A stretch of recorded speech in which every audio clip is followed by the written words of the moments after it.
Laissant derrière moi mon enfance ensoleillée, nourrie de nature et ma noire existence d'orphelin tissée de privation et de misère. Encore adolescent, ivre du rêve des livres et des écrits, je m'en vais mûrir par le travail de la conscience et de la vie. C'est ce qu'écrivait Missak Manouchian en 1924 dans ce poème intitulé Vers la France, à l'âge de même pas 20 ans. Missak Manouchian, une vie héroïque, c'est justement le titre de cette BD qui sort cette semaine sur un scénario de Didier Deninx, dessiné par Mako et mis en couleur par Dominique Ozouche. Et pour en parler, nous sommes avec le conseiller historique de cette BD événement, justement, Denis Péchanski. Bonjour. Bonjour. Merci beaucoup d'être avec nous sur Radio J ce matin. Vous êtes historien, directeur de recherche émérite au CNRS. Une BD événement, car Missak Manouchian, après maintes et maintes demandes, va enfin être panthéonisé par Emmanuel Macron dans quelques semaines. Ça fait plus de 3 ans maintenant que vous le demandiez, avec notamment Katia Guiragossian, la petite nièce de Méliné et de Missak Manouchian. Le transfert donc des cendres de ce héros de la résistance au Panthéon. Pourquoi c'est important qu'il le soit au Panthéon, Missak Manouchian ? La vraie question qui se pose, c'est pourquoi il ne l'était pas avant. C'est grâce à un mouvement d'ailleurs initié par l'unité laïque, Jean-Pierre Sakoun, qui donne aussi la dimension de cette affaire, qui est une dimension très universaliste dans notre démarche. C'est tout de même la première fois qu'un résistant étranger et qu'un résistant communiste entrent au Panthéon. Oui. Donc mon problème à moi, c'est plutôt pourquoi pas avant ? Pourquoi pas en 2015, quand il y a eu 4 résistants qui sont rentrés au Panthéon ? Pourquoi pas dans les décennies précédentes ? Donc ça coule de source quand on sait le rôle des étrangers dans la résistance. Oui, justement, Missak Manouchian, vous le dites, va devenir donc le premier résistant communiste à rentrer dans cette nécropole républicaine, ce qui n'est pas rien, parce que le Parti communiste a joué un rôle majeur dans la résistance, la libération de la France, et plus largement, beaucoup d'étrangers, vous le dites, ont contribué à cette guerre de la libération, d'ailleurs, comme il l'a nommé. Oui, et de la libération de la France. C'est-à-dire que aujourd'hui, où on vit dans une atmosphère d'assignation à résidence communautaire, là, vous avez l'illustration d'une convergence identitaire. C'est-à-dire que Manouchian, il est arménien, et orphelin du génocide. On va en parler, ouais. Il est communiste, donc internationaliste, et il est profondément attaché à la France. Oui. Quand il vient en 1924, il a 18 ans, il a déjà été imprégné par la culture française, et d'ailleurs, il va demander... Une découverte que j'ai pu faire il y a 1 an. Par 2 fois, il a demandé la naturalisation Oui. Vous avez française. hérité de la nationalité française, nous l'avons mérité. C'est ce que disait Missak Manouchian quelques jours avant sa mort. Oui, au procès. Mais ce qui m'intéresse là, c'est que, bon, lui, il était ça. À côté, Reimann, c'était un juif d'origine polonaise, donc communiste aussi. Et tout ça travaillait ensemble dans ce qu'on appelait les francs-tireurs et partisans de la main-d'œuvre immigrée. Ça ne posait strictement aucun problème et tous avaient un amour pour la France, mais pas la France de Pétain, évidemment. La France des droits de l'homme, la France de la Révolution française. Et d'ailleurs, dans de très nombreuses lettres qu'on appelle les lettres de fusillés, les dernières lettres qui sont écrites avant leur exécution, ça se termine par « Vive la France », très souvent. Il demande la nationalité en 1933, je crois également en 1940, et puis il s'engage aussi dans l'armée française. Ça, c'était important pour lui, je crois. Oui, et c'est d'ailleurs ce qu'il mettait en avant quand il demandait la naturalisation. Dès 1933, il dit « Moi, je veux m'engager dans l'armée, je veux pouvoir défendre la France ».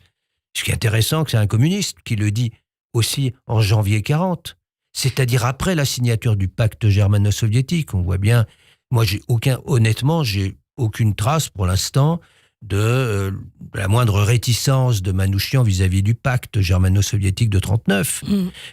Mais en même temps, qu'en janvier 1940, sa priorité, ça soit de s'engager dans l'armée française pour combattre avec la France, pour la France, dans une guerre qui était dénoncée par le Parti communiste alors sur ordre de l'Union soviétique était dénoncée comme une guerre impérialiste, Oui. c'est un indice très intéressant.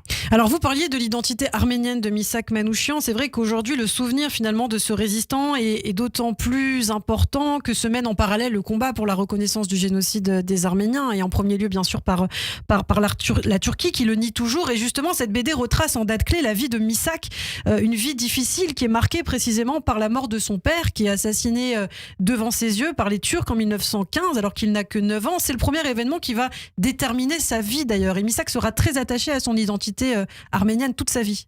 Oui, c'est doublement important. D'abord parce que il va perdre son père, il va perdre sa mère. C'est un orphelin du génocide, et ce génocide, là on en a de nombreux témoignages dans ce qu'il raconte, même au début des années 30, quand il va discuter avec des gens qu'on a retrouvés, enfin pas nous, mais des collègues, et qu'il interviewait. On en a des traces, c'est très très prégnant bien entendu, mais aussi parce que son père est mort au combat. Et ça, il a pris les armes très pour se clairement, défendre. Il a pris les armes, et certainement ça a servi de modèle en quelque sorte pour celui qui va succéder à Holban comme dirigeant des combattants militaires à Paris. On l'a dit, Missak aime la France. Missak est aussi passionné de littérature française, de poésie. À l'âge adulte, il s'installe à Paris. Il a une vie difficile. Il travaille dans des usines notamment. Et puis, il rejoint le Parti communiste. Et le Parti communiste qui l'affecte notamment à la création, en tout cas l'écriture d'un journal communiste arménien. Et en fait, vous le dites, il ne faut pas sous-estimer justement l'importance du combat clandestin contre la propagande de Vichy. Cette forme donc d'action qui a été majeure dans la résistance, le fait de prendre un journal, d'écrire dans un journal pour lutter contre le régime de Vichy. Ça, vous pointez une chose très importante. Donc, il était un leader important de la communauté arménienne en France avant la guerre. Il va diriger un journal et ça va avoir effectivement des conséquences sur son engagement pendant la guerre. C'est Sangou, qui était le journal du HOG, le comité d'aide à l'Arménie. Et puis, pendant la guerre, il va d'abord avoir une action politique dans la main-d'œuvre immigrée, dans la MOI, parce que il faut se remettre dans le contexte du sortir de la Première Guerre mondiale. La France a été saignée à blanc. Ils ont besoin absolu de main-d'œuvre. Donc, il y a des centaines de milliers, des millions d'étrangers qui vont venir pour aider à la reconstruction de la France. Et de fait, Missak en fait partie. Oui. Et le Parti communiste, assez rapidement, a compris qu'il fallait mettre en place une structure. Ça sera la main-d'œuvre étrangère, MOE, et puis ensuite, elle va devenir main-d'œuvre immigrée, MOI, qui à la fois servent de vecteur d'intégration dans la société française et en même temps laissent par ces structures, dont le groupe arménien, dont le groupe juif, dont le groupe bulgare, le groupe hongrois, etc. Il y a énormément de langues. Une singularité. Ouais. Ce sont des groupes de langues, et ce qu'on appelle le groupe juif, c'est le groupe yiddishophone qui va avoir une très grande importance d'ailleurs pendant la guerre. Alors effectivement, en 41, 42, il va être très présent dans le combat politique, dans la MOI, dans le combat de la propagande. Il y avait un danger de mort quand on faisait des tracts clandestins. Quelquefois on dit ah oui d'accord, les armes à la main là c'est sérieux, mais les tracts non, les tracts on joue sa peau. Et donc là, il va avoir cette responsabilité-là pendant 2 ans. Alors difficile évidemment de résumer toute une vie en seulement 10 minutes, mais on essaye de parler un petit peu, de faire un point global sur la vie de Missak. Plusieurs actions spectaculaires vont être menées contre des responsables nazis par les francs-tireurs et partisans justement chargés dans toute la France d'engager la lutte armée. Et la plus connue étant racontée dans cet album, c'est l'élimination notamment de Julius Richter, le responsable du STO en France. Le mode opératoire était toujours le même, Denis ? Pas toujours suivant les cibles, mais quand il y avait une cible sur une personne, c'est effectivement le même dispositif. Epstein, qui était le chef de tous les FTP, la région parisienne, a essayé de faire évoluer la tactique, mais globalement, c'est 3 personnes avec 2 personnes qui sont à l'exécution et puis en protection un 3e. C'est ce qui s'est passé pour Ritter. Donc des explosions, des sabotages, À côté, des déraillements. Bien sûr, il y a un groupe de dérailleurs sous la direction de Botsov, et puis Manouchian qui prend la direction des FTP-MOI parisiens début août 1943, qui prend la suite de Boris Holban, Brouman, qui est un juif roumain, et bon, le repérage de la cible a pris des mois, c'est-à-dire qu'il a été lancé par Holban lui-même, avec quelqu'un qui a survécu aussi à la guerre comme Holban, Kristina Boyko, qui était responsable du service de renseignement, et ça va déboucher sur cette action, mais il faut bien mesurer ce que peut représenter, même politiquement, une action militaire. On élimine le responsable du service du travail obligatoire en France. Toutes les familles françaises sont traumatisées par le STO. Ouais. Et là, ils se disent, ah oui, quand même, ils ont réussi à exécuter ce gars-là. Ah oui, ils sont bons, là. Alors, on le sait, malheureusement, le groupe Manouchian tombera en novembre 1943. Ils seront tous fusillés le 21 février 1944 au Mont Valérien. La seule femme du procès, Golda Benchik, est envoyée, elle, en Allemagne pour être guillotinée, puisque les Allemands n'exécutent pas de femmes en France. Juste pour terminer très rapidement, on parle aussi du rôle important de Mélinée. Mélinée Manouchian, c'est la femme de Missak Manouchian. C'est elle qui donnera d'ailleurs des détails sur l'exécution de son mari, qui affirme que c'est le Parti communiste qui a livré Manouchian à l'ennemi pour des raisons tactiques. Mélinée a une place centrale aussi dans le combat de Missak, Denis. Oui, mais alors dans son interprétation, elle s'est complètement trompée, donc c'est un petit peu dommage.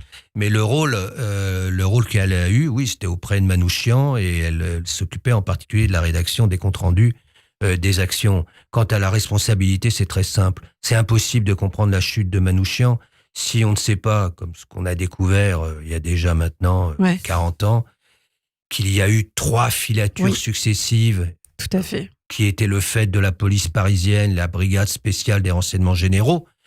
Et donc, on a là des policiers français qui vont repérer, traquer, arrêter, torturer des résistants étrangers, ces policiers français travaillant au service de l'occupant contre des étrangers qui travaillaient à la libération du territoire national. Eh bien, merci beaucoup, Denis Péchanski. Donc, si vous souhaitez en savoir plus sur la vie de Missak Manouchian, une vie héroïque, vous êtes le conseiller historique de cette BD, vous êtes historien. Merci beaucoup d'avoir été avec nous. Cette BD qui sort ce jeudi 25 janvier dans toutes les bonnes librairies. Merci beaucoup, Denis. À bientôt. Merci.